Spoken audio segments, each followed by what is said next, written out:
আজকের ব্লগটা শুরু করছি একেবারে রান্নাঘর দিয়ে। বানাবো চিংড়ি মাছ দিয়ে কাঁচকলার খোসা বাটা। প্রথমেই কড়াইতে সর্ষের তেল গরম হলে দিয়ে দেব কালো জিরে ফোড়ন। এইটা হলো কাঁচকলার খোসা বাটাটা, আর এটা হলো চিংড়ি মাছের পেস্ট, আর এইদিকে হচ্ছে রসুন, কাঁচা লঙ্কা আর ঝিরঝিরি করে কাটা পেঁয়াজ। কালো জিরে ফোড়ন দেওয়ার পর তার সঙ্গে দিয়ে দেবো রসুন আর কাঁচা লঙ্কাটা, তারপরে পেঁয়াজটাকে ভালো করে ভেজে নিতে হবে।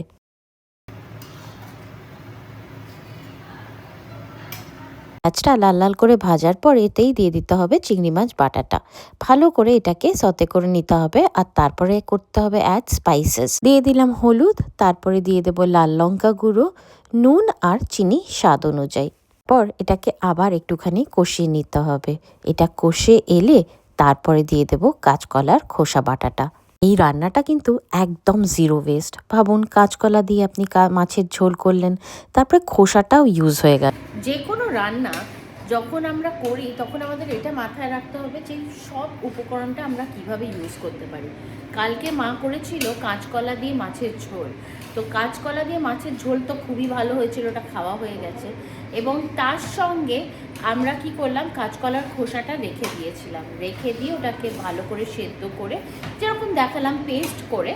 এবার আজকে রান্নাটা হয়ে যাচ্ছে কিন্তু লেফট ওভার দিয়ে, চটজলদি ভালো রান্না, অল্প তেলে অল্প গ্যাসে খুব মুখরোচক রান্না হয়, যেটা কিনা ফটাফট এই একটা পদ দিয়ে পুরো ভাত খাওয়া হয়ে যায়।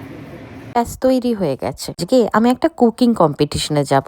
এনজিসি এই কম্পিটিশনটা অ্যারেঞ্জ করেছে। এখন আমরা যাচ্ছি কাঁচকলা খোসা বাটা দিয়ে চিংড়ি মাছ, আর এইখানে যেটা কম্পিটিশনটা হবে সেখানে। তো চলো আমরা যাওয়া যাক। যাচ্ছি কম্পিটিশনে, তো চলো তোমাদের সেটাই দেখাই। আমাদের পাড়া থেকে ওএনজিসির সঙ্গে মিলে এই অনুষ্ঠানটা অ্যারেঞ্জ করা হয়েছে। ওএনজিসি যেন আগেই জানতো যে গ্যাসের শর্টেজ হতে চলেছে। এই কম্পিটিশনটা কিন্তু আমি যখন ফেব্রুয়ারিতে ইন্ডিয়াতে ছিলাম তখনই হয়েছে, ফেব্রুয়ারির প্রথম দিকে, তখনও কিন্তু যুদ্ধ শুরু হয়নি। এই কম্পিটিশনটার মেন উদ্দেশ্য হচ্ছে কম গ্যাসে বা কম এনার্জিতে জিরো ওয়েস্ট হয়ে কিভাবে রান্না করবেন। কিছু কোশ্চেনারিজ আছে, মানে কি করে আপনারা খাবারটা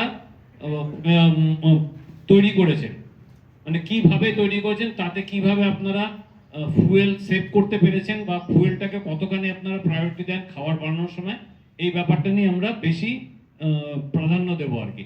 তা আপনাদের সেই জিনিসটা ইয়ে করে বলবেন, তাহলে আমরা বুঝে যাবো যে আপনারা রান্না করার সময় ওই ব্যাপারটা খেয়াল করেন কিনা। ঠিক আছে, সব থেকে প্রথম হচ্ছে আপনাদের হয়েছে, তারপরে এই জিনিসগুলো। আর প্রেজেন্টেশনের জন্য নাম্বার আছে।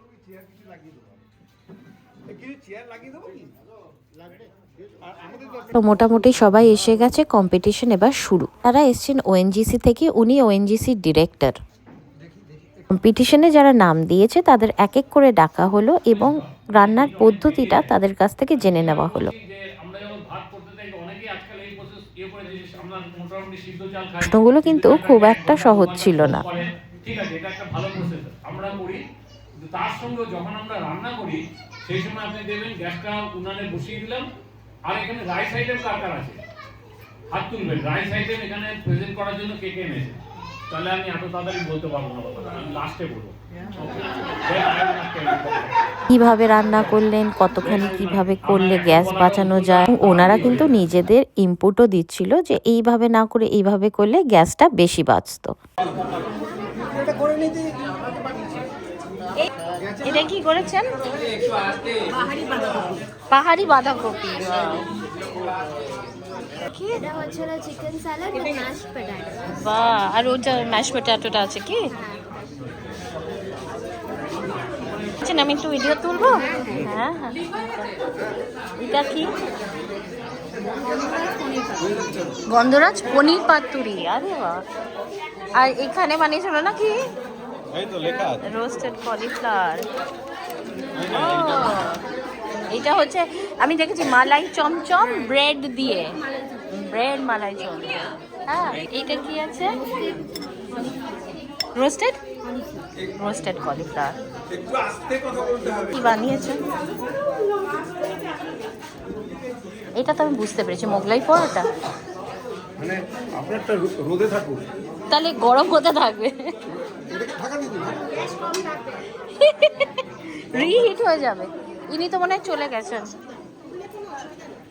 এইটা মনে হয় চিকেন কিছু একটা, চিকেন ঘেঁষা। দেখি তুমি কি বানিয়েছো? হ্যাঁ তোমাকে না আমার চিনতে একটু দেরি হয়ে গেছে। না না, কি আছে তাতে? আমি তো কম দেখি তো। আমি বহু বছর পর এসেছি আসলে। স্যালাড, হ্যাঁ চিকেন স্যালাড দেখে মনে হলো।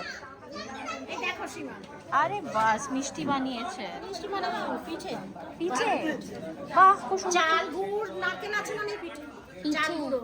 ও আর এইটা শেপগুলো পাওয়া যায় না বলো? কালো সাদাও তো হতে পারে, শুধু কালো থাকে।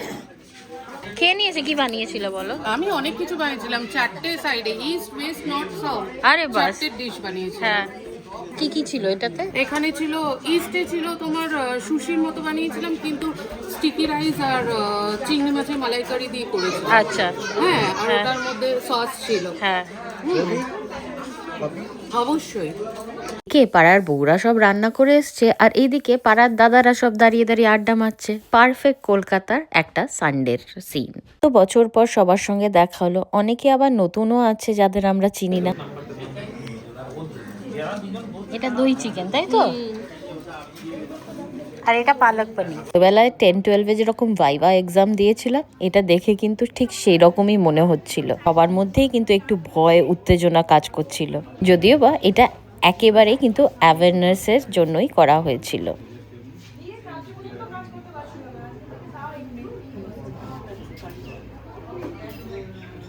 এখন খাবি না, এটা বাড়িতে গিয়ে খাবি।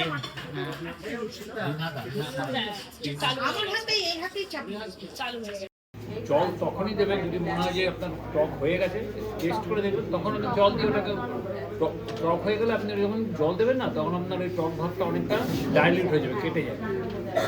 এবার বলুন এটা কীভাবে বানালেন? টমেটোটাকে গ্রেট করলাম। কিসে? ওই যে গ্রেটার মেশিন দিয়ে, এটা ঘষে আর কি গ্রেট করে, ওটা দিয়েই করলাম। তারপরে ওর মধ্যে যা যা মশলা যাবে, পোস্ত, সর্ষে, নারকেল, কাজু বাদাম আর চারমগজ দিয়ে মিক্সিতে গ্রেট করে তারপর ওটাকে পেস্ট করলাম। তারপরে ওটাকে মাখলাম, মাখার পর তারপরে কলা পাতাগুলো গরম জল দিয়ে করলাম, নরম করলাম, তার মাঝখানে দিলাম, রাখলাম। তারপর ফ্রাই প্যানে অল্প জাস্ট তেল, আর এটার মধ্যে পেস্টের মধ্যে সরষের তেল দিয়ে মাখা, তারপরে অফ করে দিলাম, আর কিছু নেই, অফ করে দিলাম গ্যাস। তারপরে ভাতটা ঝরানো, ভাতটা তার মধ্যে একটু দিয়ে, তখন কিন্তু গ্যাস জ্বলছে না, একটু পাড়াইছি ওর মধ্যে দিয়ে নেড়েছে, একটু ম্যাক্সিমাম দিয়ে গেলে একটু টেস্ট হবে। ভাতটা যখন দিলেন তার আগে স্টিম থেকে বার করে ভাতের না না, ভাতটা তো হাঁড়িতে গালে নিয়ে রেখে দিয়েছিলাম, ভাতটা তো হাঁড়ির মধ্যে গরম নিয়ে সবজিটা করা হয়ে গেলে অফ করে দিলাম। তারপরে গরম ভাতটার মধ্যে দিয়ে নেড়ে ছেড়ে দিয়ে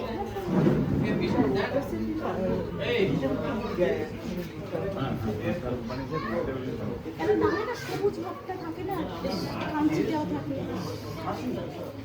তারপরে একটুখানি কম মানে খাবে হবে, কম সময় লাগবে। এই ভেজিটেবলগুলো যে আবার কিছুতে ফ্রাই করেছিল, ওই তো করার মধ্যে একটু সাদা তেল দিয়ে সাদা তেল দিয়ে তার মধ্যে ওই ছাঁকে ভেজিটেবলগুলো ছেঁকে নিয়েছি। মিডিয়াম অল্প জল, তারপর জলেটা কম না, না না আমি বলছি জানি কি হাই করলে বেশি হয়?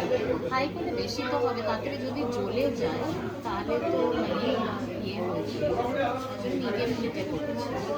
এটা আপনার করছেন, ঠিক আছে, যাই হোক। হ্যাঁ, তারপরে বলুন। তারপরে এটাকে কালো জিরে ফোড়ন দিয়েছি, কালো জিরে ফোড়নের পরে গার্লিক দেওয়া হয়েছে, একদম কিছু কিছু চোখ গার্লিক, আর তারপরে অনিয়ন দেওয়া হয়েছে, সসে তার তাড়াতাড়ি হয়ে যায়। আর তারপরে দেওয়া হয়েছে হচ্ছে কাঁচা লঙ্কা, কাঁচা লঙ্কা দেওয়ার পরে আমরা দিয়েছি হ্যাঁ পেঁপে, ওটাকে ভালো করে নাড়িয়ে ছেড়ে ওটাকে সবজি করা হয়েছে। এবং তারপরে দেওয়া হয়েছে হচ্ছে গিয়ে দেওয়া হয়েছে টার্মারিক দেওয়া হয়েছে, red chilli, Kashmiri red chilli powder দেওয়া হয়েছে, সল্ট দেওয়া হয়েছে,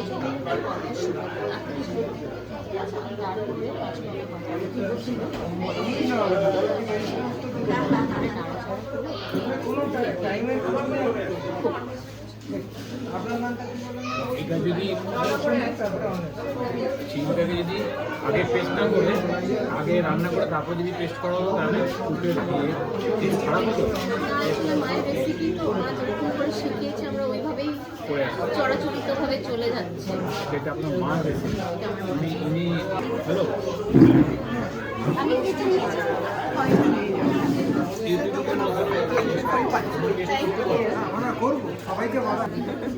কথা হচ্ছে যে ওই জিনিসটা ওরমভাবে করলে ওইভাবে ওইটা ইউজ করলে আপনার এফিসিয়েন্টলি আপনি হিটটাকে বা এনার্জিটাকে ইউজ করতে পারেন। আমাদের মেন উদ্দেশ্য কিন্তু হাউ টু মানে মাছ ভাত বানিয়েছি অঞ্জন বলছে এটা কি বেলপাতা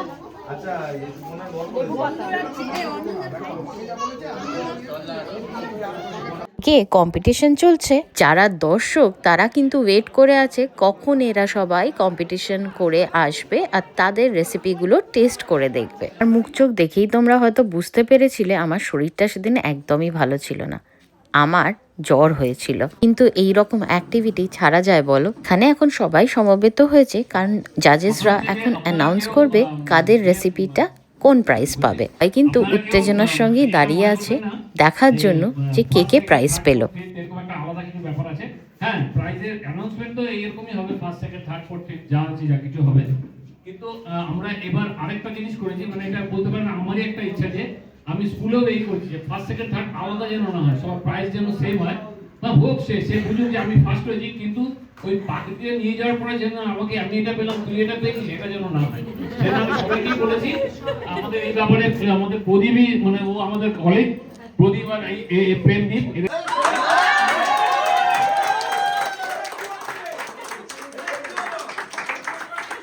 আমার মনে হয় প্যাকিং দিয়ে যদি কিছু বানাতে হয় কারণ ওর মধ্যে উনি ওর মধ্যে দিয়েছেন আর কি, মানে চালের গুঁড়ো ঠাসগুলোতে আছে কিন্তু খেতে টেস্ট ভালো হয়।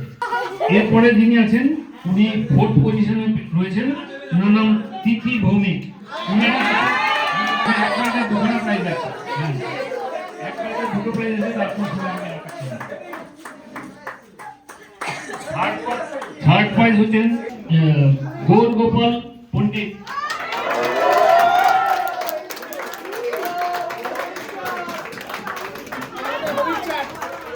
আমি ওনাকে এই কারণে লিখেছি, উনি একজন মানে হ্যাঁ উনি আলাদা জেনারেল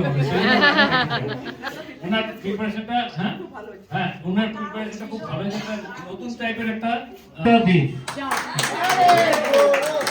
ওনার প্রেজেন্টেশনটা ইউনিক ছিল এবং আজকে ওটা আমাদের সিস্টেমে আপলোড হয়ে যাবে কারণ ওখানে উনি পুরো ভারতকে রিপ্রেজেন্ট করেছেন, মানে ওনার আইডিয়াটা ইউনিক তো আইডিয়া। মন খারাপ হয়েছিল আমি প্রাইজটা পাইনি, যে বেশি মন খারাপ হয়েছিল আমার দাদার ছেলেটির, বেশি প্রাইজটা পেলো না। কিন্তু কাহানিতে টুইস্ট আছে, পিকচার আভি বাকি হ্যায়। পরবর্তীকালে ওএনজিসি থেকে আমাদের সোসাইটির যে হোয়াটসঅ্যাপ গ্রুপ আছে তাতে SMS করা হয়েছিল যে আমি ফোর্থ প্রাইজটা পেয়েছিলাম। তো জয়েন্ট ফোর্থ প্রাইজ ছিল সেটা ডিক্লেয়ার করা হয়নি, তার জন্য ওএনজিসির ডিরেক্টর পরে এসে নিজে আমার বাড়িতে প্রাইজ দিয়ে গেল আর মা সেই প্রাইজটা কালেক্ট করলো। আশা করি এই ব্লগটা দেখতে তোমাদের ভালো লেগেছে।